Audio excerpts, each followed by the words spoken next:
Isabela Santos, 39 anos, estava em pé diante do espelho da cozinha, ajustando o rabo de cavalo enquanto esperava a cafeteira terminar de ronronar.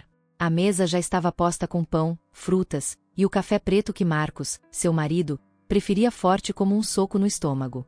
Essa era a rotina deles. Ela acordava antes de todos, colocava ordem no dia, e, em seguida, saía para o trabalho na loja de roupas no centro.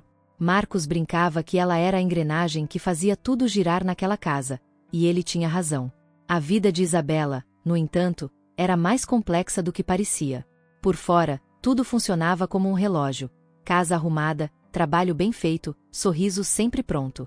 Por dentro, ela carregava uma inquietação que raramente admitia. Era o tipo de pessoa que nunca reclamava de nada, nem mesmo quando suas costas gritavam de dor após passar horas arrumando a vitrine da loja, dobrando roupas ou carregando caixas pesadas para o estoque. Ela tinha aprendido cedo que, para manter as coisas funcionando, você simplesmente seguia em frente. Naquele dia, tudo parecia igual. Ela se despediu de Marcos com um beijo rápido e saiu de casa apressada, equilibrando a bolsa no ombro e segurando o guarda-chuva, já que o céu prometia chuva mais tarde. O trajeto para o trabalho era sempre o mesmo: atravessar as ruas movimentadas do bairro, pegar o ônibus lotado e, em 40 minutos, chegar ao centro. Isabela aproveitava esse tempo para mentalmente organizar as tarefas do dia, uma habilidade que ela dominava como ninguém. A loja de roupas, onde trabalhava há quase uma década, era seu orgulho. Ela sabia que não era um trabalho glamouroso, mas ela amava o que fazia. Atender clientes, ajudá-los a encontrar exatamente o que precisavam e, especialmente, cuidar das vitrines. Isabela tinha uma mão certeira para montar combinações que atraíam olhares e faziam as pessoas entrarem. Ela era o tipo de funcionária que qualquer patrão sonhava ter. Comprometida, atenta aos detalhes e sempre disposta a fazer mais do que o esperado. Mas naquele dia, algo estava fora do lugar. Isabela sentiu um leve cansaço pela manhã, mas ignorou. Não era nada que um café extra e um pouco de foco não resolvessem, pensou. Durante a manhã, enquanto trocava a vitrine com um manequim que parecia pesar 1 tonelada, sentiu uma tontura repentina. Precisou se apoiar no balcão para não cair. "Tudo bem, Isa?", perguntou Joana, sua colega de trabalho. "Tudo, só fiquei um pouco tonta." "Deve ser o calor." Ela insistiu que estava bem, mas sabia que não era só isso. A tontura veio acompanhada de uma fraqueza estranha, como se suas pernas não fossem mais suas. Decidiu continuar, ignorando os sinais. Era típico dela, sempre adiando qualquer coisa que pudesse desviá-la da rotina. Mais tarde, enquanto atendia uma cliente, tudo desabou, literalmente. Isabela sentiu a visão escurecer, e antes que pudesse entender o que estava acontecendo, caiu no chão. A loja inteira parou. Quando abriu os olhos, viu os rostos preocupados de Joana e de um segurança. Eles insistiram em levá-la ao hospital, e, pela primeira vez em anos, Isabela não discutiu. Na sala de espera do pronto-socorro, enquanto encarava o teto branco e ouvia os murmúrios das enfermeiras, Isabela começou a sentir um frio que não vinha do ar-condicionado. Era o frio do medo, o tipo de medo que surge quando o corpo dá sinais de que algo está terrivelmente errado. Ela nunca foi de se preocupar com a própria saúde. Sempre achou que era forte, invencível até. Mas naquele momento, sentiu-se vulnerável, como uma corda que finalmente arrebentou de tanto tensionar. O diagnóstico veio algumas horas depois, e foi como um soco no estômago, uma doença grave que exigia cirurgia urgente. O médico explicou tudo com um tom calmo, mas Isabela mal conseguiu processar. Sua cabeça girava. Como eles iam pagar por isso? As economias do casal mal cobriam as contas do mês. Ela se lembrou de Marcos, que estava no trabalho e ainda não sabia de nada. A ideia de contar para ele e ver a preocupação em seu rosto doía mais do que qualquer coisa. De volta para casa naquela noite, Isabela sentou-se à mesa da cozinha, a mesma onde todas as manhãs preparava o café de Marcos. Mas, naquele momento, tudo parecia diferente. O que antes era uma rotina simples e familiar agora parecia o prelúdio de uma batalha gigantesca. Ela pegou uma caixa de sapatos velha do armário, abriu e olhou para dentro como se fosse um baú de tesouro vazio.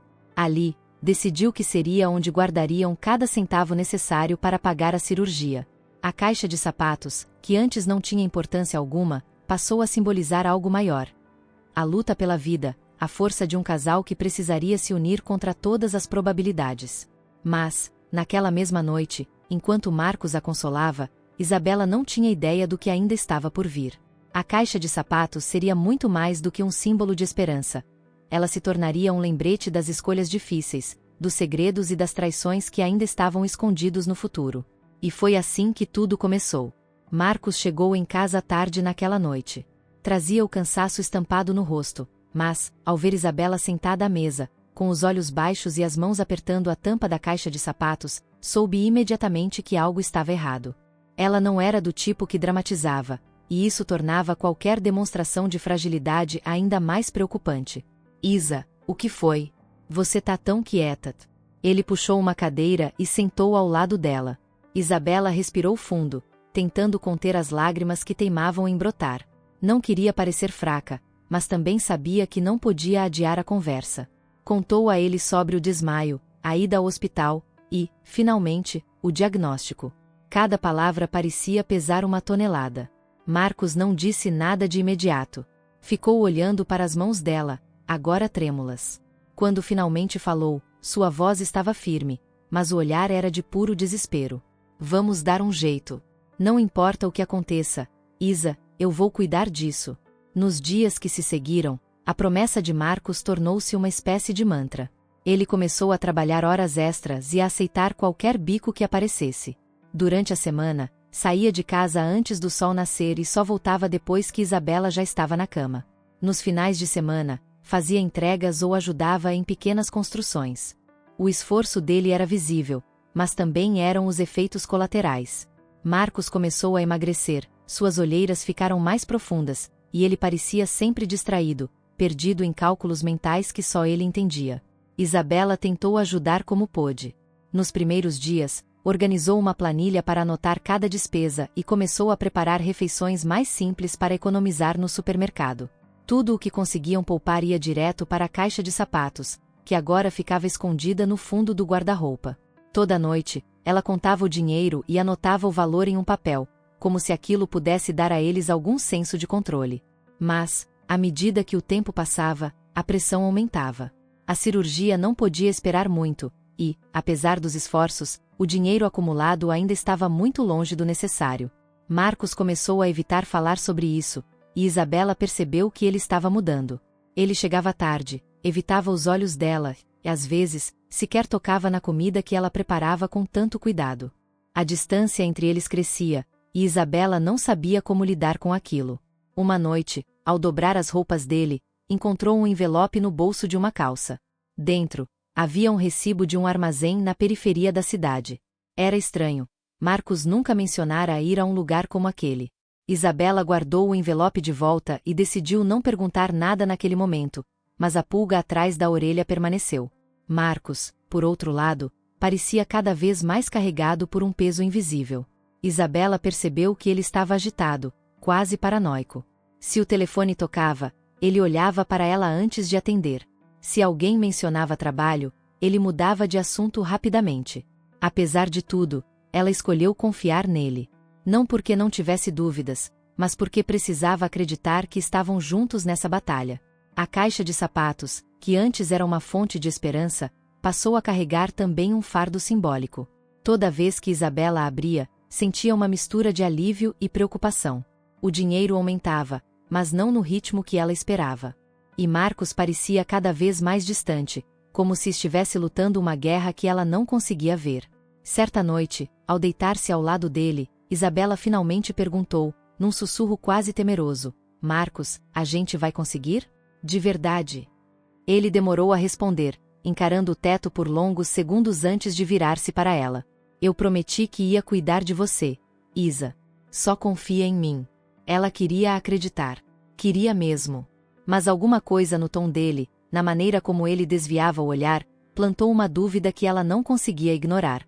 Nos dias seguintes, a dúvida plantada em Isabela começou a crescer, e a caixa de sapatos tornou-se um ponto central de sua preocupação. Sempre que Marcos saía de casa, ela abria a caixa e contava o dinheiro. Estranhamente, percebeu que, mesmo com todo o esforço dele, a quantia acumulada não aumentava tanto quanto deveria. Algo não fazia sentido. Isabela começou a prestar mais atenção nos hábitos de Marcos. Ele saía cada vez mais cedo e voltava mais tarde, e suas desculpas eram sempre vagas. Trabalho extra, dizia, mas nunca mencionava detalhes. À noite, ele parecia inquieto, e, em algumas ocasiões, ela o ouviu sussurrando ao telefone no corredor, longe do quarto. Uma tarde, enquanto organizava os papéis da casa, Isabela decidiu revisar as finanças. Pegou o extrato bancário recente e começou a analisar as transações. Foi então que viu algo que a deixou desconfortável: saques frequentes e depósitos menores do que os valores recebidos. Além disso, havia uma série de gastos incomuns, pequenas compras em horários estranhos e locais desconhecidos. Ela não conseguiu ignorar aquilo. As dúvidas começaram a sufocá-la, mas decidiu não confrontá-lo imediatamente. Em vez disso, tomou uma decisão impulsiva: segui-lo. Na manhã seguinte, disse a Marcos que iria à loja mais tarde porque tinha uma consulta médica. Ele saiu como de costume, e Isabela esperou alguns minutos antes de pegar um táxi e pedir ao motorista que o seguisse discretamente. Marcos desceu em um bairro industrial, longe de onde costumava trabalhar. Ele caminhou por alguns quarteirões até um armazém desgastado, com janelas quebradas e uma fachada que parecia abandonada. Isabela permaneceu no táxi, observando de longe. Depois de alguns minutos, viu outros homens chegando e entrando no mesmo armazém. Ela não sabia o que estava acontecendo ali, mas algo dentro dela sabia que não era nada bom. Durante as semanas seguintes, Isabela continuou a observar Marcos e a reunir informações. Em uma das noites em que ele chegou tarde, ela aproveitou que ele dormia profundamente e vasculhou sua mochila. Lá, encontrou algo que fez seu coração disparar: uma pequena lista de peças e preços, com anotações que pareciam indicar vendas. Finalmente, a verdade veio à tona em um confronto inevitável. Uma noite, enquanto Marcos jantava em silêncio, Isabela colocou a lista na mesa, ao lado de seu prato. "O que é isso, Marcos?" perguntou, tentando controlar o tom de voz. Ele olhou para o papel, depois para ela, e suspirou profundamente. Não tentou negar. Em vez disso, começou a falar, sua voz carregada de culpa e justificativas. "Eu fiz isso por você, Isa. Eu não sabia mais o que fazer. Esse dinheiro é para pagar sua cirurgia." Isabela sentiu o chão sumir sob seus pés. Ele confessou que, com a ajuda de outros colegas da fábrica, vinha desviando e revendendo peças para arrecadar dinheiro rapidamente. As palavras dele eram como facas, cada uma cortava um pouco mais. Ela mal conseguia acreditar no que estava ouvindo. "Você acha que isso justifica? Roubar? Colocar nossa família em risco? E se alguém descobrir, Marcos? E se você for preso?" Marcos insistiu que estava fazendo aquilo por amor. Disse que não via outra saída, que tudo o que queria era salvá-la. Mas, para Isabela, o dilema moral era insuportável. Ela sentiu-se dividida entre a gratidão pelo esforço dele e o horror diante do que ele havia feito. Naquela noite, Isabela decidiu não denunciá-lo. Não porque concordasse com suas ações, mas porque ainda não sabia como lidar com a situação. Sentia-se traída, mas também confusa. Como alguém que dizia amá-la tanto podia justificar algo tão errado? A partir daquele momento, a relação deles mudou. Isabela tentou continuar como antes, mas a confiança havia sido quebrada. Marcos parecia ainda mais tenso e distante, enquanto ela passava os dias tentando processar tudo o que havia descoberto. A caixa de sapatos continuava lá, agora carregando um peso ainda maior. Cada nota guardada parecia manchada pelas escolhas que haviam sido feitas. E, no fundo, Isabela sabia que aquele era apenas o começo de algo muito maior. O silêncio entre Isabela e Marcos tornou-se ensurdecedor nos dias que se seguiram. Eles mal trocavam palavras além do básico, e o vazio emocional da casa parecia crescer. Isabela, consumida pela confusão e pelo peso das escolhas de Marcos, tentou focar no trabalho. Mas, mesmo enquanto atendia os clientes ou arrumava as vitrines, sua mente vagava. Ela sabia que algo estava errado, algo maior do que ele havia confessado. Numa noite particularmente fria, Isabela decidiu contar novamente o dinheiro da caixa de sapatos. Com o coração apertado, percebeu que havia menos do que deveria. Bem menos. Cada nota parecia uma acusação silenciosa. Ela sentiu o ar faltar e, pela primeira vez em semanas, deixou-se chorar. Aquele dinheiro, que deveria simbolizar esperança e sacrifício, agora carregava o peso de segredos que ela ainda não entendia completamente. Determinada a descobrir a verdade, Isabela começou a investigar. Começou pela casa, vasculhando gavetas, mochilas e até o carro de Marcos. Em uma tarde em que ele estava trabalhando, encontrou algo que a deixou sem chão. Um colar caro escondido no porta-luvas, ainda na caixinha da joalheria. Não era para ela. Disso, ela tinha certeza. Junto ao colar, havia um recibo de um restaurante luxuoso, datado de uma noite em que ele havia dito estar trabalhando até tarde. A mente de Isabela foi inundada por pensamentos e perguntas. O colar, as transações financeiras estranhas, os horários inconsistentes. Tudo apontava para algo que ela não queria admitir. Mesmo assim, decidiu esperar antes de confrontá-lo. Precisava de mais respostas. Naquela mesma semana, tomou coragem e seguiu Marcos novamente. Dessa vez, não parou na esquina, nem ficou à distância. Quando ele entrou em um restaurante de fachada requintada, Isabela, com o coração disparado, esperou por alguns minutos antes de entrar também. O que viu confirmou seus piores temores. Marcos estava sentado em uma mesa, rindo e segurando a mão de outra mulher. Juliana, como ela descobriria mais tarde, era uma colega de trabalho que ele havia mencionado casualmente algumas vezes. A visão de Marcos com outra mulher foi um golpe mais devastador do que ela poderia imaginar. Por um momento, ficou paralisada, observando a cena como se fosse uma espectadora de sua própria vida. Mas a raiva logo tomou o lugar do choque. Ela deixou o restaurante sem ser vista, com lágrimas escorrendo pelo rosto. Naquela noite, Isabela decidiu confrontá-lo. Quando Marcos chegou em casa, encontrou-a esperando na sala, com a caixa de sapatos aberta ao lado. "Você sabe o que falta aqui", ela começou, sua voz calma, mas cheia de uma intensidade que ele nunca havia visto antes. Marcos tentou desconversar, mas Isabela não deu espaço. "Pare de mentir, Marcos. Eu sei de tudo. O dinheiro, o colar, o restaurante. E Juliana." O silêncio dele foi a confirmação que ela não queria. Marcos, sem jeito, tentou justificar suas ações. Disse que estava perdido, que a pressão de arrecadar o dinheiro e cuidar de tudo o havia levado a buscar conforto em outra pessoa. Mas para Isabela, as palavras eram vazias. Não havia justificativa para o que ele havia feito. "Você não me traiu só como mulher, Marcos. Você traiu tudo o que construímos juntos, nossa casa, nossa luta, nossa esperança. Você destruiu o pouco que ainda tínhamos." Ele tentou se desculpar, mas Isabela não queria mais ouvir. Aquela noite foi o ponto de ruptura. Ela sabia que, a partir daquele momento, não poderia mais contar com ele. A caixa de sapatos, que antes era um símbolo de união, agora parecia representar apenas perda e decepção. Nos dias seguintes, Isabela começou a se mover com uma frieza prática. Decidiu proteger o que restava dela mesma. Enquanto Marcos parecia tentar recuperar sua confiança, ela já havia tomado uma decisão. Aquilo não poderia continuar. E assim, Isabela iniciou o doloroso processo de reconstruir sua vida, sozinha. Na noite em que decidiu confrontar Marcos pela última vez, Isabela sentiu que era o momento de colocar um ponto final em tudo. Não havia mais espaço para dúvidas ou reconciliações. Quando ele chegou em casa, encontrou-a sentada à mesa da cozinha, a caixa de sapatos aberta diante dela. Dessa vez, Isabela não estava chorando. Seu rosto era uma máscara de determinação fria, uma força que ela nem sabia que tinha. "Marcos, precisamos conversar." Sua voz era firme, sem hesitação. Ele parou na porta, com o olhar confuso.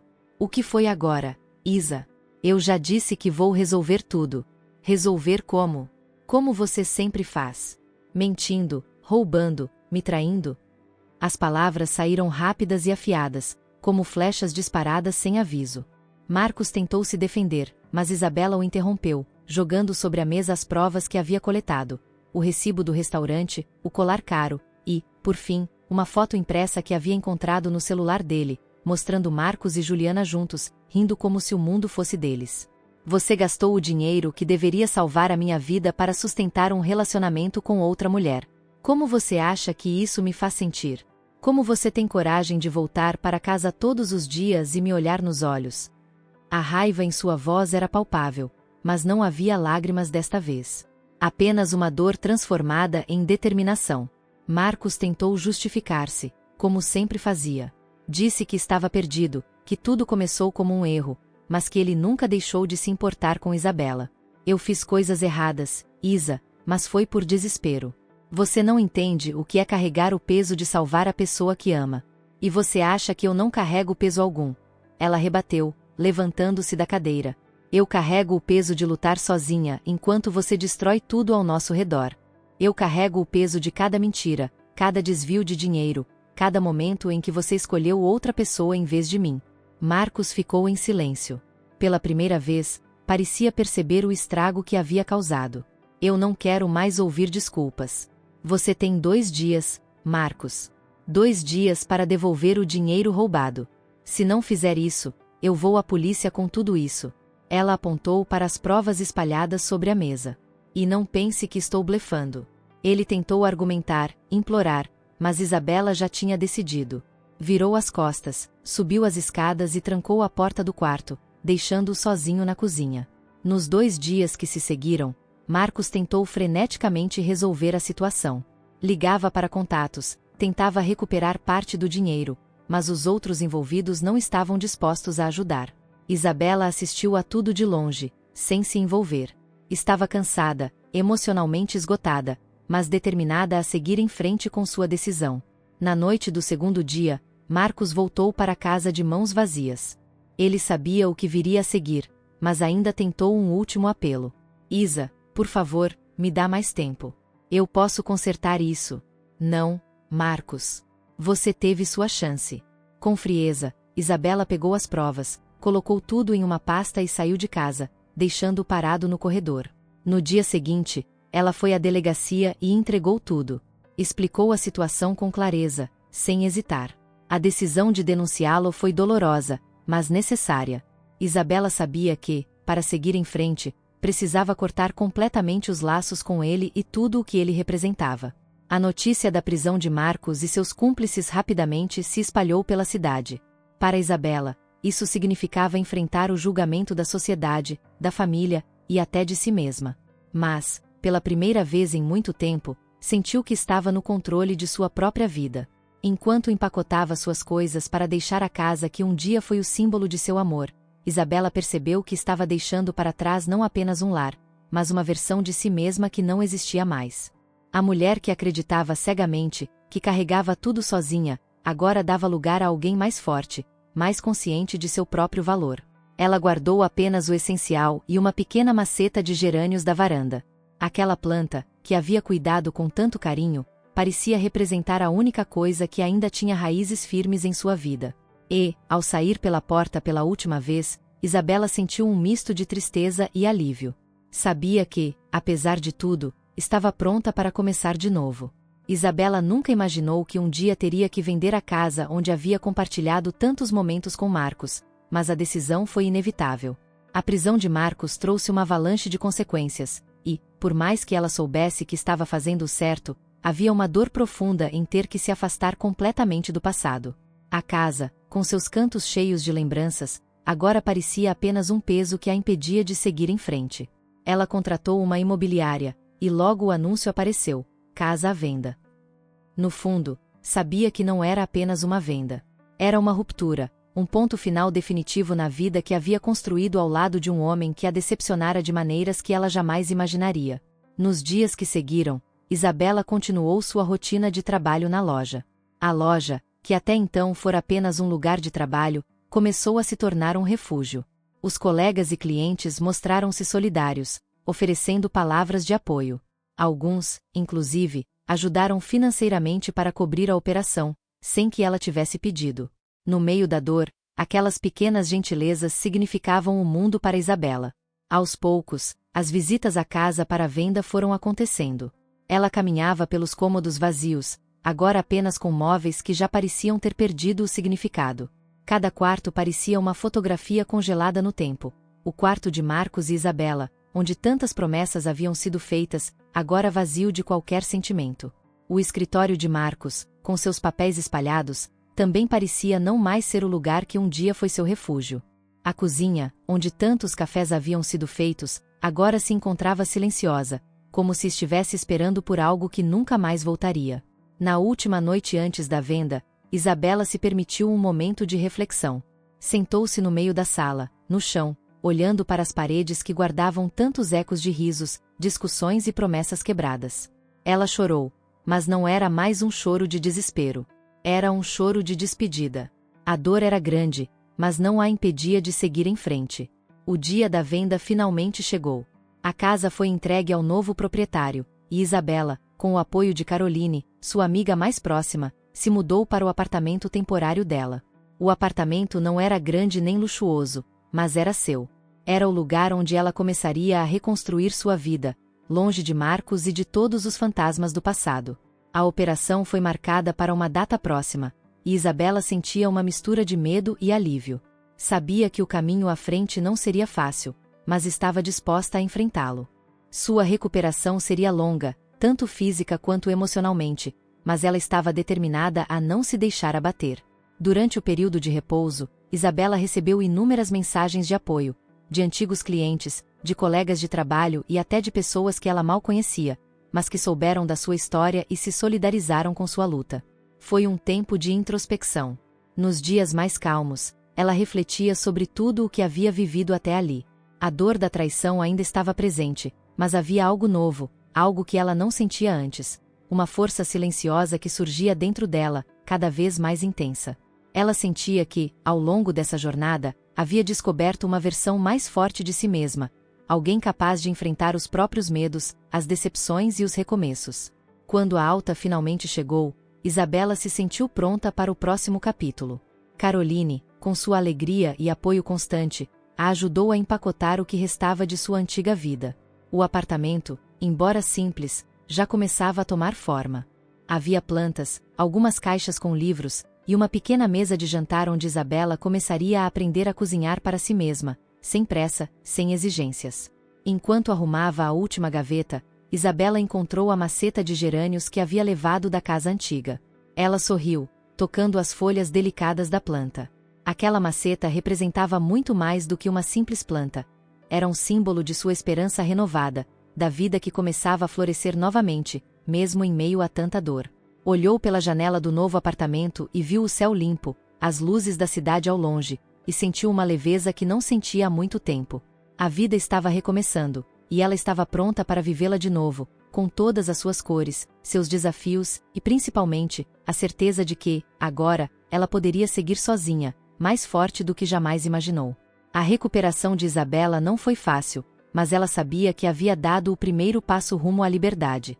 O tempo no hospital, cercada de cuidados e preocupações com a cirurgia, trouxe a ela uma nova perspectiva. Ela se viu pela primeira vez, não apenas como a esposa dedicada ou a mulher que lutava para manter a casa e o casamento, mas como uma pessoa que, por muito tempo, havia se esquecido de si mesma. Durante as semanas de repouso, refletiu sobre o que tinha sido sua vida até então e, mais importante, sobre o que ela queria para o futuro. Isabela se permitiu descansar, mas também se permitiu sentir. Às vezes, se sentia frágil, com medo do que o futuro traria. A cicatriz da traição ainda estava ali, mas ela sabia que, com o tempo, aprenderia a carregar esse peso de uma forma mais leve. O apoio de Caroline foi essencial nesse processo. Sua amiga estava sempre ali, pronta para ajudá-la, seja com uma palavra de encorajamento ou simplesmente com a presença silenciosa quando Isabela precisava de companhia. O apoio de colegas da loja também foi fundamental. Quando Isabela começou a se sentir mais forte e a dar pequenos passos fora de casa, as mensagens de carinho começaram a chegar. Alguns clientes que ela havia atendido com tanto cuidado durante anos se manifestaram, oferecendo palavras de apoio e até mesmo pequenas ajudas financeiras para cobrir os custos da operação. Isso foi um lembrete de que, apesar da dor e do abandono, ainda havia bondade no mundo.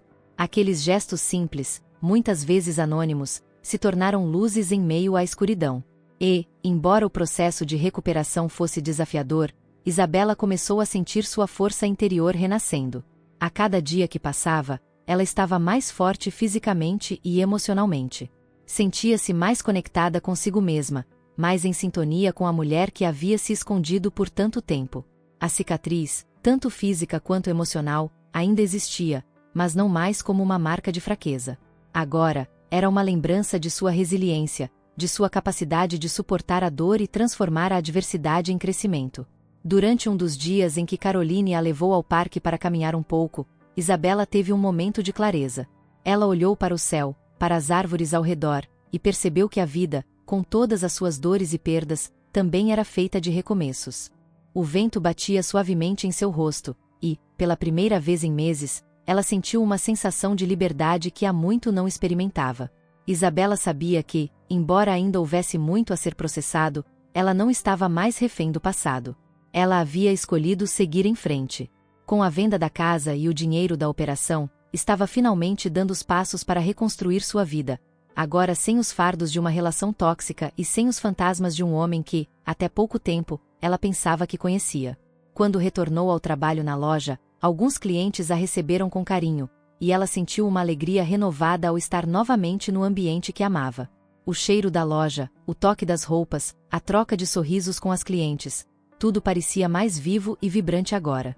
A cada novo dia, Isabela sentia que, aos poucos, ela estava recuperando sua essência, se reconectando com a mulher que era antes das sombras da traição. Foi nesse momento, enquanto organizava uma nova vitrine e ajudava uma cliente, que ela percebeu, estava pronta para viver, para deixar o passado para trás e abraçar o futuro com todos os desafios que ele traria. Não importava o que acontecesse daqui para frente, Isabela sabia que tinha força para enfrentá-lo. Ao final de uma longa jornada, ela se sentiu orgulhosa. Orgulhosa da mulher que havia se tornado. E mais do que isso, ela sentiu uma esperança renovada de que, em cada recomeço, existe sempre a possibilidade de uma vida mais plena, mais autêntica e mais inteira. O processo de cura era contínuo, mas agora, Isabela não tinha medo de seguir em frente. A mulher que entrou naquele hospital para ser operada não era a mesma que saiu. Ela agora estava pronta para escrever sua nova história. E, com um sorriso silencioso, ela sentiu, pela primeira vez, que podia começar a viver a vida que sempre mereceu. A alta do hospital foi o início de um novo capítulo para Isabela, mas não o fim de sua jornada. O apartamento temporário de Caroline se tornou um refúgio para ela, um espaço pequeno, mas acolhedor, onde pôde reconstruir as bases de uma vida nova. O apartamento tinha o calor de uma nova amizade e a promessa de um futuro sem os erros do passado. Ali, ela começou a viver para si mesma. Não havia mais Marcos para se preocupar, não havia mais a pressão de tentar manter algo que já estava quebrado. Isabela estava finalmente livre. Nos primeiros dias em seu novo lar, ela se permitiu desacelerar. Sem pressa, sem pressões externas. Cada movimento, cada ação, era agora pensado com mais cuidado. Decidiu começar de novo, e isso significava reconfigurar sua vida, suas rotinas, e até mesmo suas prioridades. A cicatriz da traição ainda estava ali, sim, mas agora parecia algo diferente, uma marca de transformação, uma lembrança de que ela tinha a capacidade de se reerguer. Caroline foi uma presença constante, oferecendo suporte, mas também sabendo dar espaço para Isabela sentir e refletir. Elas passaram muito tempo juntas, seja arrumando o novo apartamento ou simplesmente conversando sobre a vida. Caroline conhecia o lado mais íntimo de Isabela, as inseguranças que ela carregava e os sonhos que, até então, ela havia colocado em segundo plano. Isabela, pela primeira vez, se permitia sonhar de novo. Ela começou a escrever planos, pequenas metas, coisas simples. Voltar à academia, aprender algo novo, talvez até viajar para um lugar que sempre quis conhecer. Ela sabia que, aos poucos, o poder de decidir o que queria para sua vida estava em suas mãos. O dinheiro da venda da casa e a ajuda de amigos lhe deram uma folga financeira. Embora o que havia acontecido com Marcos tivesse sido devastador, aquela venda representava algo mais importante, uma libertação. Isabela não estava mais atada ao passado, nem aos erros que Marcos cometeu. O dinheiro da casa foi cuidadosamente usado para cobrir a cirurgia e outras necessidades urgentes, mas agora ela pensava em usá-lo de forma a reconstruir algo para ela mesma. Nada grandioso, nada precipitado, mas algo que a faria se sentir novamente dona da sua própria história. Quando a recuperação física finalmente permitiu, Isabela voltou a trabalhar na loja. O ambiente estava mais acolhedor do que nunca. O carinho dos clientes, que a lembravam com um sorriso e um cumprimento, fez com que ela se sentisse mais parte da comunidade do que nunca. Ela se dedicava àquilo que amava: arrumar vitrines, ajudar clientes a encontrar a roupa perfeita, fazer com que os outros se sentissem bem com suas escolhas. Ali, em meio a todo o movimento, Isabela encontrou seu propósito novamente, sem as sombras de Marcos pairando sobre ela. Um dia, enquanto organizava uma seção de roupas novas, Isabela teve um momento de epifania. Olhou para as roupas expostas e pensou na jornada que ela própria havia vivido. Assim como as roupas precisavam ser organizadas, colocadas na vitrine certa, a sua vida também estava se reconfigurando, peça por peça. Cada escolha, cada passo, era uma forma de se reinventar, de se mostrar ao mundo de uma maneira que nunca tinha feito antes. Ela havia ficado tanto tempo escondida, silenciada pelas circunstâncias, que agora, ao olhar no espelho, via uma versão de si mesma que era mais autêntica, mais segura, mais forte. Foi então que ela percebeu o quanto a metáfora das roupas, do trabalho, das vitrines estava presente em sua própria jornada. Ela era, agora, a protagonista da sua história. Isabela sabia que seria difícil apagar as marcas do passado, mas aquelas marcas, agora, faziam parte da mulher que ela se tornava. E, no final das contas, essa mulher era uma versão muito mais completa de si mesma. A dor não havia desaparecido completamente, mas ela já não a controlava mais. Ela havia aprendido a viver com ela, e ao mesmo tempo, a transcender. Isabela começou a planejar o que seria o próximo passo. Não queria mais viver no modo automático. Ela queria explorar novas possibilidades, ter novas experiências. O futuro estava aberto, e ela estava pronta para preenchê-lo com tudo o que ela sempre quis. Não mais com as expectativas de outros, mas com as suas próprias. O apartamento, com suas paredes ainda vazias, era agora um lar. Isabela olhou ao redor e sorriu, sentindo-se confortável na sua própria pele pela primeira vez em muito tempo. Ela ainda tinha muito para aprender e muitos desafios pela frente, mas uma coisa era certa: ela havia renascido. A mulher que caminhava pelo novo apartamento não era mais a mulher que um dia havia sido quebrada pelas mentiras de Marcos. Ela era alguém que havia se reconstruído, peça por peça, e agora estava pronta para viver com a liberdade de ser quem realmente era. Enquanto olhava pela janela, Isabela sentiu algo que não sentia há muito tempo, uma sensação de paz. Ela havia encontrado sua própria voz, e, agora, estava pronta para escrever sua história do seu jeito, com suas próprias palavras. E essa história seria tudo o que ela sempre mereceu.